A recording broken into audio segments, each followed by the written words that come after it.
speaking of playoffs and speaking of state, we do have Lethal Enforcer Soccer with us now. Coach, can you hear us? I can hear you. How are you guys in San Antonio? Oh, not too bad.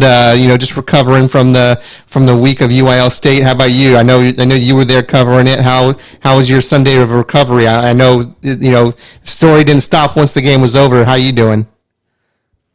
It's been a pretty wild 3 months, I'd say. We kind of started everything in a way as a joke in the middle of January, and there was so much heavy demand that we really had to keep on going with everything that we were doing. So this past weekend was very exciting. However, I kind of expected the games to be closer. Yeah, and we'll run through some really quick. I mean, because there were 6 games this weekend, so we'll go ahead and if you want to, let's run through just the 6 games. We'll start with the 4A girls. That one was probably the most lopsided of the contest, 6-0 Midlothian Heritage over Calallen.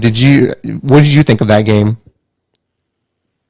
I hate to be cocky, but I don't think it was a surprise. This goes to the credit of Midlow Heritage in the sense that they probably could have competed at the 5A level for a state championship this past season. We called all season that the number 2 team in the Dallas area would give them essentially the de facto state championship, and that's what we saw with Salino when they went against them earlier. Still, it was a great story with Calallen, but Midlow Heritage is really good. Yeah, I mean, you don't win 6-0 in the state championship game without being really good. Like you said, definitely could have probably competed at the 5A level. They were that good. Moving on to the 5A, we had Dripping Springs taking on who was it? Frisco. Lakeland. Which both the girls and the boys got in, and we'll talk about the boys in a minute. But Dripping Springs girls came out on top, I think, with only 1 loss on the season. Who they avenged that loss in the playoffs. Talk to us a little bit about this game. Yeah, sure. I personally thought Frisco Lakeland. The whole Frisco district is so solid. It was really hard to get a take on how solid they really were, in the sense that they didn't really play anybody outside of their district that everybody kind of deep down knew, especially out of Dallas, and even better than myself, that Frisco has to be the best in the state as far as competitive from top to bottom, and it really showed. As far as Dripping Springs, I was really happy to see them represent Austin and come out of that. Also in the sense with it was also hard to tell at their district how well Dripping Springs was, but they proved, they were one of the best. I mean, they were the best, period. So I thought that game, though, out of all 6, that was probably the most surprising result to me. Awesome. Moving on to the 6A girls realm, we had Louisville Flower Mound getting the win over Austin Vandegrift. Was this one a surprise at all to you? In ways, I thought it'd be a little closer. I think Vandegrift got a little bit, I don't want to say luck. They completely deserved to be there, but they got to play a Memorial team that had some key injuries in order to get to the state championship. But Vandegrift's great. They returned a lot of players next year, but that Flower Mound team, looking back a couple weeks ago, they beat Prosper in overtime, which was, I want to say, an area final. I could be off a bit by that, but to me, whoever won that game had a real clear route to state, and that's just really good soccer in that area. Oh, 100%. So those are the girls. Let's move on to the boys briefly, and then have some questions for you after we talk about the boys. And in the 4A realm, we had Bernie getting the win, 3-1. Was this one a surprise at all to you? I know Bernie, I've heard people, I'm in the San Antonio area, Austin area, so I heard Bernie always tell me, hey, don't sleep on us. Was this expected from you? Yeah, I tell you what, with 4A, it's so tough to know who's who, in the sense that, especially this year, there was real no crossover as far as any teams from San Antonio playing any teams from Dallas.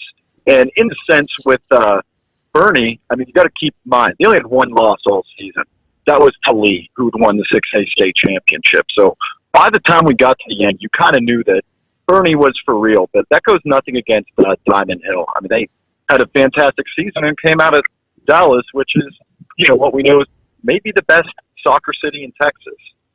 Yeah, and I was just going to mention that. I mean, this UIL State Championships all the way around, It was basically Dallas and San Antonio heavy as far as winners when you look at who won. I think outside of Dripping Springs, you either had a San Antonio team winning or a Dallas, DFW type team winning.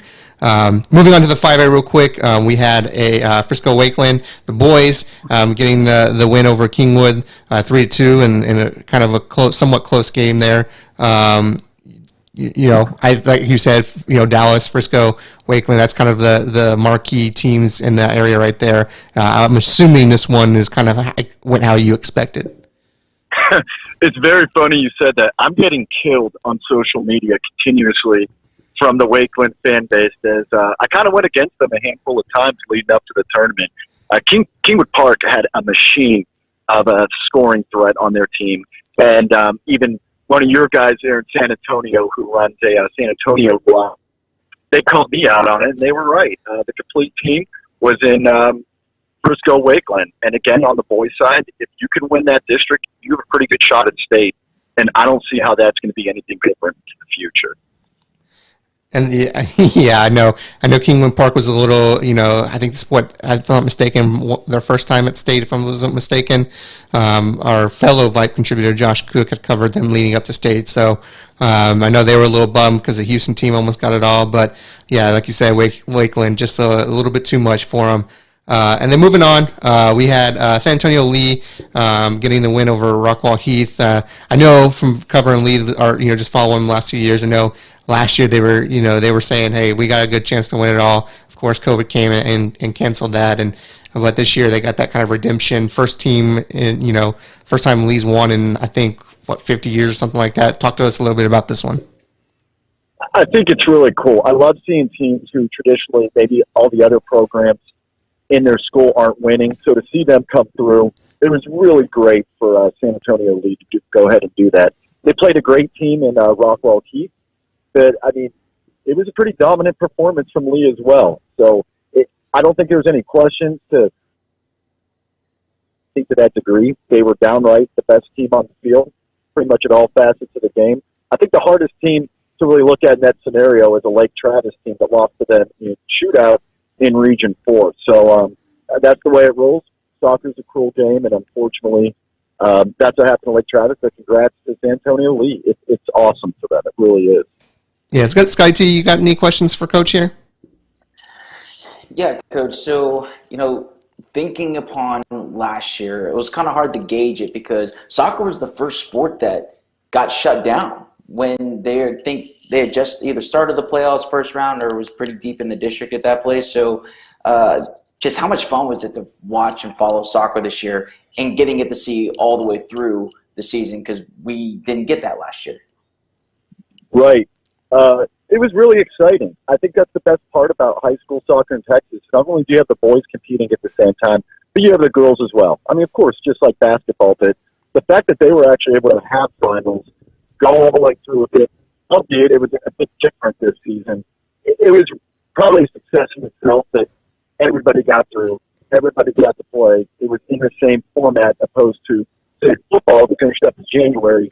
Our calendar was just about the same for soccer as it has been. So it was refreshing, to say to that point. So I think everybody's just, really excited that everything went through and, no ifs and buts, it went well. I think the biggest thing I've noticed was, and sorry to answer maybe too many questions here, was that there was no RGV teams, there was no El Paso teams, and Houston really didn't do so hot either. So it's kind of upsetting not to see them go through, but I think in the sense of El Paso and RGV has to go through San Antonio, where they had a bunch of state champion teams, and El Paso has to go through Dallas every year. So what's to say if they kind of went through a different region, what would have ended up happening? But we saw a lot of great teams go down, but the best ones won the championship. And speaking on that, Coach, looking, if you look back for you before the season started, is this kind of what you envisioned as far as some of the favorites making it all the way, or were there a lot of surprises this year at UIL State for you? Surprises as far as the season, or surprises during the tournament? Let's talk about, both. Let's, were there any surprises through the season and into the tournament? Sure. As the tournament got going, El Paso East Legs was incredible. They were absolutely dominating. So, and Allen had a fantastic team. And Allen knocked them up early, which I think really opened up Region 1, to say the least. I think also surprised as well as far as Houston was there was a new high school that opened up in Katy, which I'd say Katy's pretty close to the equivalent of Frisco.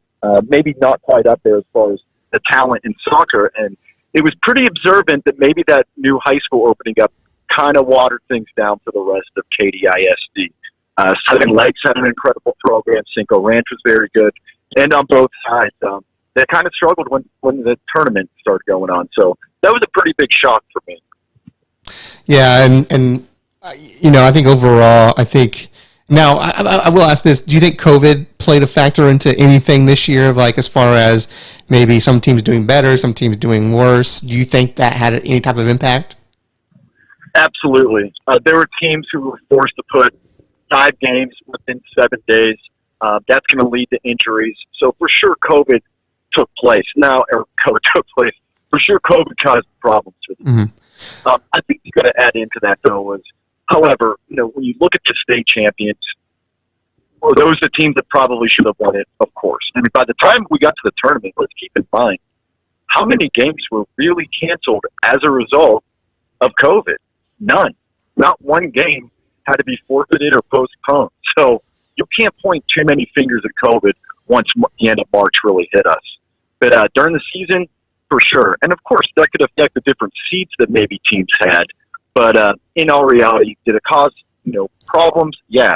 So did some snow in many parts of the state. But come tourney time, we got our best winners in there. Yeah, that's Snowpocalypse, definitely a unique time in Texas. I do want to talk one other soccer thing. Before I do that, go ahead and tease us. Of those 6 teams that won, which one do you think is going to be, has the greatest chance to be back next year? Not even a question. That's Dripping Springs. They only lost 2 starters of those 11. They're fully loaded. They're in the region to come through with it. But Dripping Springs girls, they are completely loaded, ready to go again for next year. Easily, hands down. Heard it here first on VYPE Locker Talk Live. Well, and I mentioned this to you before we got on earlier this morning. Yeah, big soccer is not. We cover high school, 98% of the time here at VYPE. But big soccer news coming out, and so I wanted to get your take on this. So Europe's top soccer teams announced this new Super League. For those that don't know, this is from NPR here. Basically, 12 of Europe's richest programs are going to create a new Super League. Lots of backlash on this already. Give us your take on this, Coach. Do you like this? Do you hate this? What should we expect from this? I'm in a huge minority of people who actually are excited for this. I ran a poll on it. I think 90% said they don't want it to happen. And, of course, I respect what other people think, but when you're getting the best of best games, I mean, you're talking about if you have, I think they're going to have 12 to 15 teams to be positive. We're talking about 33, 34 games a season. Every single one of those matchups is an elite matchup, and we're going to be able to see that, once a week between 8 different games. What else can you ask for as a casual fan? I mean, I think it's great. Now, will it completely disrupt and destroy the English Premier League, La Liga, and Serie A? For sure. And I think that's really rough on those fans who are in the middle of the pack, you would say, who are competing for Europa, or even, a lot of people love relegation, as do I, but in a way, you look at the American professional sports leagues, there's no relegation, and they're more popular than ever. So it's obviously a huge cash grab in this situation. But I think once it gets started, people say they don't like it, but everybody's going to be watching it. That's for sure. Well, I know it's going to be definitely some good talking points for, not only probably yourself, but a lot of, sports pundits across the league in the next coming weeks. But, Coach, definitely enjoy your time today. Thanks for jumping on with us. And I know even though the soccer season's over, the soccer content doesn't stop for you. If people want to, read more about, soccer across the state of Texas, where can they follow you? We're at Lethal Soccer, LETHAL SOCCER, and it's totally the off season, but in a sense that we're trying to figure out better ways to get a bunch of eyes on these kids looking to play in the next couple years, and to help coaches out and more or less just give more exposure to high school soccer in Texas. We feel that it could be as popular as, we all love high school football, but they have 6 or 7 classifications. Well, between the boys and the girls, we have about 6 or 7 as well. So next year we'll be adding the private schools, all those things, and we'll see how it all plays out. But I appreciate you taking time to get our name out there today too. Hey, always a pleasure, Coach, and I'm sure we'll be talking again soon come, off season and the start of the season next year. Please have a good one. Yes, sir. All right. Talk to you later, Coach.